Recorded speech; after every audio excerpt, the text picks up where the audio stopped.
കാലവർഷം ആരംഭിച്ച സാഹചര്യത്തിൽ ഭൂതത്താൻകെട്ട് ബാരേജ് ഷട്ടറുകൾ ഉയർത്തി. പെരിയാറിന്റെ ഇരുകരയിലുമുള്ളവർ ജാഗ്രത പാലിക്കണമെന്ന് മുന്നറിയിപ്പ്.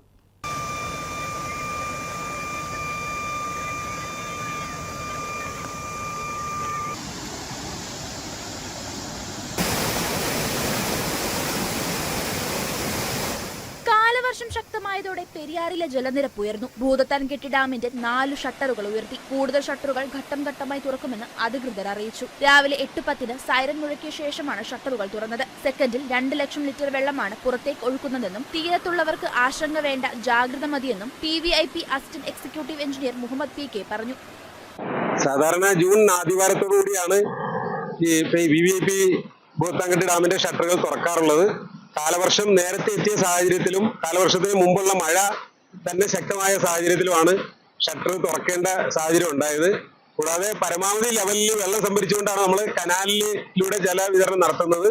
പക്ഷെ കനാലിലൂടെ ജലവിതരണം ഇപ്പോൾ ആവശ്യമില്ലാത്തൊരു സാഹചര്യത്തിലേക്ക് എത്തിയിട്ടുണ്ട്. എല്ലാ വൃഷ്ടി പ്രദേശങ്ങളിലും കനാലിന്റെ അയക്കെട്ട് ഏരിയയിലെല്ലാം ആവശ്യത്തിന് മഴ ലഭിക്കുന്ന സാഹചര്യം ഉള്ളതുകൊണ്ട് കനാലിലൂടെയുള്ള ജലവിതരണം നിർത്തി. അത്തരം ഒരു സാഹചര്യത്തിലാണ് വെള്ളം പുഴയിലേക്ക് തുറന്നു വിടേണ്ടി വന്നിട്ടുള്ളത്.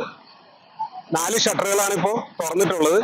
ഏകദേശം 2 ലക്ഷം ലിറ്റർ വെള്ളം പെർ സെക്കൻഡ് എന്ന നിലയിലാണ് ഇപ്പോൾ വെള്ളം ഒഴുകിക്കൊണ്ടിരിക്കുന്നത്. ഇത് ഘട്ടം ഘട്ടമായിട്ട് ഉയർത്തി 2 ദിവസം കൊണ്ട് ഏകദേശം 48 മണിക്കൂർ കൊണ്ട് സാധാരണ നിലയിലേക്ക് പുഴയിലെ ഒഴുക്ക് കൊണ്ടുവരുന്നതിനാണ് ഉള്ള രീതിയിലാണ് ക്രമീകരിച്ചിട്ടുള്ളത്.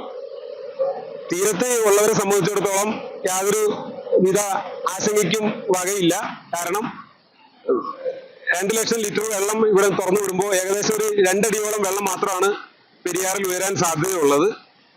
പരമാവധി 1 മീറ്റർ വരെ ഉയരാം. അതുകൊണ്ട് തന്നെ ജാഗ്രത മാത്രമേ ആവശ്യമുള്ളൂ, യാതൊരു ആശങ്കയും ആവശ്യമില്ല. ജില്ലാ ഭരണകൂടത്തോടും ജില്ലാ ദുരന്ത നിവാരണ സമിതിയുടെയും അനുമതി വാങ്ങിയതിനു ശേഷമാണ് ഇന്ന് ഷട്ടറുകൾ തുറന്നിട്ടുള്ളത്.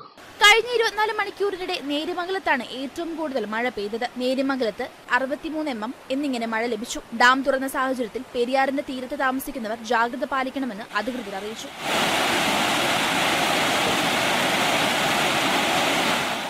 News desk KCV news.